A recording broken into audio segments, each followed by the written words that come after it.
Halo guys, assalamualaikum warahmatullahi wabarakatuh. Jumpa kembali bersama channel YouTube Keluarga Kecil Aira. Oke guys, yang sudah subscribe, yang sudah mendukung channel ini berkembang, insya Allah saya doakan tentunya mudah-mudahan dibanyakan rezekinya tentunya. Terima kasih banyak yang sudah subscribe. Di video kali ini saya ingin membahas tentang peringatan pedoman komunitas YouTube ya guys ya, terutama yang sudah terkena strike ataupun yang sudah terkena pelanggaran, maupun itu dari pedoman komunitas YouTube maupun dari pelanggaran yang sudah kita lakukan melalui video-video kita sebelumnya ya teman-teman, yang video-video kita yang kita sudah upload teman-teman. Oke, sebelum kita membahas tentang peringatan tersebut atau strike 1, strike 2 itu sampai 3 ya teman-teman, tapi saya ingin membahas dulu bagaimana kita bisa terkena pelanggaran di pedoman komunitas YouTube itu gara-gara apa gitu ya. Jadi yang pertama, ini adalah satu pengalaman dari saya teman-teman.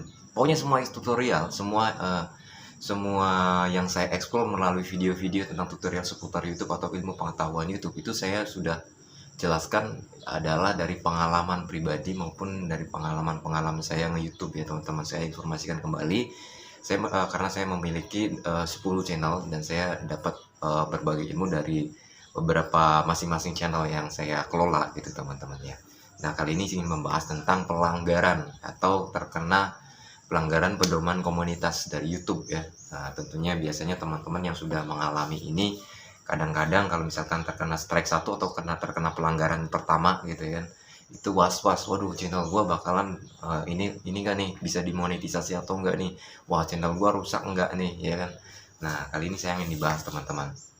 Yang pertama, kenapa kita bisa terkena pelanggaran pedoman komunitas YouTube teman-teman? Karena begini, di YouTube itu sekarang ya, dengan berkembangnya pesatnya banyak sekali yang menjadi YouTuber dari pemula maupun dari komunitas kecil sampai gede gitu ya, besar gitu ya, bahkan sampai yang sudah profesional, itu banyak banget teman-teman yang YouTuber itu sekarang. Jadi sistem YouTube itu sekarang diperketat lagi gitu, bukan dipersulit, tapi lebih ke konsisten dengan persyaratan juga, syarat-syarat yang sudah ditentukan oleh pihak YouTube gitu teman-teman. Jadi kenapa?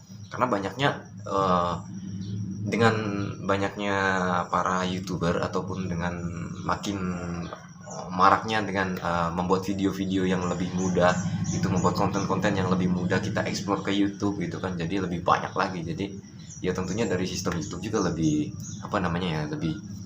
lebih ketat lagi, lebih makin profesional lagi dengan syarat-syarat juga ketentuannya gitu teman-teman. Makanya kita sangat berhati-hati. Meskipun dengan mudahnya kita menjadi seorang YouTuber itu kan, menjadi seorang YouTuber itu gampang banget guys. Jadi kita cuma buat video terus upload ke YouTube gitu kan, tanpa syarat apapun gitu. Tapi tentunya ada syarat-syaratnya bagaimana agar kita bisa kerjasama dengan partner YouTube-nya itu teman-teman. Jadi bisa kita membuat konten bisa menghasilkan pendapatan dari video-video konten kita gitu teman-teman. Tapi di balik semua itu kita harus ada yang namanya warning. Apa itu warning? Ya kehati-hatian kita dalam membuat konten gitu teman-teman. Karena banyak banget sekarang yang mengeluh ataupun terkena dismonetisasi ataupun gampang banget terkena pelanggaran, gampang banget terkena diskon itu. Wah, udah sekarang itu dengan adanya seperti itu membuktikan bahwa YouTube semakin ketat gitu teman-teman.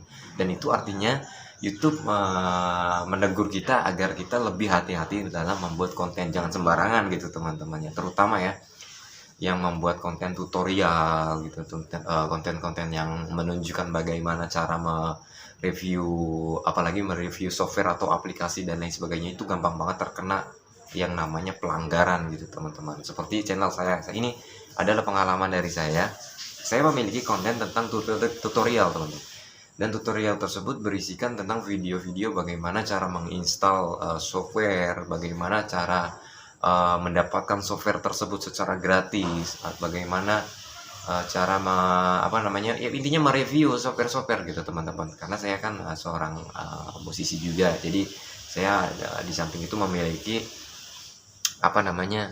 memiliki channel tentang seputar musik gitu ya. Tentunya ada tutorial untuk membuat musik, untuk menginstal software musik yang digunakan gitu teman-teman. Dan dari pengalaman tersebut saya explore video ini teman-teman. Karena kenapa? Saya ceritanya membuat membuat video tutorial bagaimana menginstal software editing video secara gratis gitu teman-teman. Kan ada tuh, kan banyak tuh software video editing video, tapi kita ada watermarknya gitu kan. Nah itu cara menghilangkannya bagaimana, cara menginstalnya bagaimana gitu teman-teman. Dan saya terkena pelanggaran di situ teman-teman. Akhirnya dari pihak YouTube menghapus video saya dan tidak bisa publik. Karena apa? Karena di situ mengandung unsur mengajak penonton mengajak penonton untuk download secara gratis dan membuka cara installnya secara instan gitu teman-teman di situ kan. Karena mereka itu produk-produk berbayar, tapi kita memberikan tutorialnya secara gratis dan secara mudah untuk menginstalnya di situ. Dan akhirnya dari pihak produk editing video tersebut ya, inilah gitu namanya ya gitu ya, mengajukan pengajuan bahwa video saya ini tidak layak untuk dipublish gitu. Dan akhirnya dari pihak YouTube itu menghapus video saya, dan di situ saya terkena pelanggaran teman-teman ya, pelanggaran pedoman komunitas YouTube 1 ya gitu teman-teman. Yang pertama saya terkena peringatan tuh. Nah karena terkena peringatan, awalnya saya terkena peringatan dulu setelah mengupload video tersebut gitu. Dan karena bandelnya saya, karena kan capek tuh saya membuat screen recording ya kan, terus juga kontennya sambil ngomongnya, terus ngedit. Kan kalau konten tutorial itu banyak banyak yang diedit gitu tentunya, supaya penonton itu bisa detail mengerti dengan video kita gitu kan. Tentunya membutuhkan jeripaya lumayan juga kan, itu butuhkan editingnya juga lumayan gitu, capek lah bikin video tersebut ya. Akhirnya saya upload dan terkena peringatan karena video tersebut gitu teman-teman. Akhirnya dari pihak YouTube menghapus video saya, tapi dengan bandelnya saya, karena dengan saya udah capek-capek nih aku dihapus, akhirnya saya upload lagi. Nah memaksa kan, akhirnya saya upload lagi. Setelah diupload lagi dan terkena lagi gitu teman-teman, dihapus lagi dari pihak YouTube. Dan akhirnya terkena pelanggaran pedoman komunitas YouTube yang pertama gitu teman-teman. Resikonya apa? Resikonya kita selama 1 minggu tidak bisa upload video teman-teman. Nggak bisa upload video, juga tidak bisa live streaming gitu teman-teman ya. Jadi kita setelah itu kita harus menunggu selama 3 bulan. Selama 3 bulan itu kita tidak bisa untuk memonetisasi video, karena kita sudah terkena pelanggaran yang pertama itu teman-teman. Jadi kita tidak bisa monetisasi ini ya. Nah ingat, yang digaris bawahi kalian, terkena pelanggaran komunitas dari YouTube ya, terutama ya yang saya menjelaskan untuk komunitas 1 dulu ya, pelanggaran pertama dulu ya, itu tidak bisa monetisasi teman-teman. Tapi jangan khawatir, yang dimaksud tidak bisa monetisasi itu kita harus menunggu selama 3 bulan nih ya. Kalau misalkan channel kita sudah memenuhi syarat, sudah memiliki 1000 subscriber dan 4000 jam tayang, selama kita terkena pelanggaran itu expirednya sampai 3 bulan tersebut, kita tidak bisa mendaftarkan untuk monetisasi teman-teman, nggak bisa itu. Nah itu nggak bisa monetisasi, terus nggak bisa upload video selama 1 minggu gitu, 2 minggu, entah 1 minggu atau 2 minggu, gue lupa ya. Intinya kita nggak bisa upload video gitu ya, tapi setelah 2 minggu kita tetap upload lagi gitu teman. Tapi itu di jangka waktu 3 bulan teman-teman. 3 bulan tersebut kita nggak bisa mendaftarkan monetisasinya juga. Nah terus bagaimana bang nasib konten channel kita yang sudah terkena strike 1 itu, ataupun terkena pelanggaran pedoman komunitas 1 itu? Tenang, kalian jangan khawatir. Jadi kita tunggu dulu sampai expired pedoman komunitas itu, pelanggaran YouTube kita itu selesai gitu teman. Selesai sampai kapan? 3 bulan tadi yang gue bilang tadi, 3 bulan tadi ya. Setelah habis 3 bulan baru deh kalian bisa kembali aktivitas lagi ya, kembali aktivitas upload YouTube lagi. Terus juga kalau kalian pengen daftar monetisasi, daftar aja nggak apa-apa gitu. Itu udah bisa lagi gitu. Jadi intinya setelah lepas 3 bulan dalam masa orientasi kita dalam melaksanakan strike atau pelanggaran dari YouTube itu, kalau sudah lepas baru kita daftarkan, nggak apa-apa, itu bisa teman-teman. Nah, seperti itu caranya. Jadi jangan khawatir kalian terkena pelanggaran komunitas satu nih, ataupun kalian terkena strike satu dari YouTube nih, wah channel gue rusak nih, nggak bisa monetisasi nih.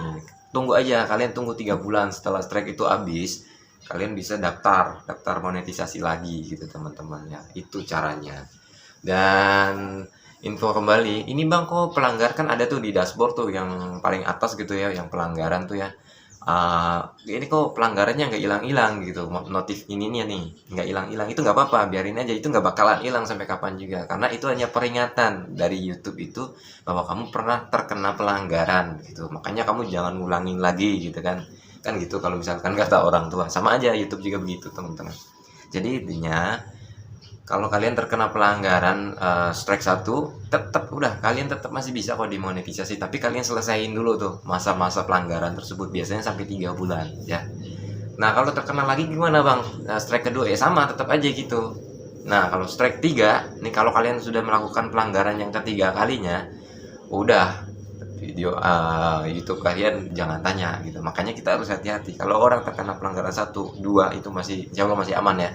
Kalau sudah terkena 3, wah udah deh, itu channel ini, nasib channel YouTube kalian nggak tahu tuh bagaimana. Makanya jangan sekali-kali, intinya kita hati-hati dalam membuat konten teman-teman ya. Saya ingatkan kembali, konten yang sangat berbahaya itu ketika kita bisa mendapatkan pelanggaran itu, diantaranya yaitu ada channel tutorial seputar memberikan video tutorial tentang gratis gitu. Nah, seputar tutorial yang intinya memberikan cara yang tidak sepatutnya gitu, yang tidak sepatutnya orang orang, intinya dari produk itu yang berbayar kita buat gratis gitu, yang kita tunjukin yang bagaimana yang cara gratisnya. Nah, di situ yang bahaya tuh guys ya. Oke, mudah-mudahan bermanfaat video kali ini. Saya ucapkan terima kasih banyak yang sudah subscribe. Next video saya akan jelaskan lagi dari pengalaman YouTube saya, tentunya di channel Keluarga Kecil Aira. Terima kasih. Assalamualaikum warahmatullahi wabarakatuh.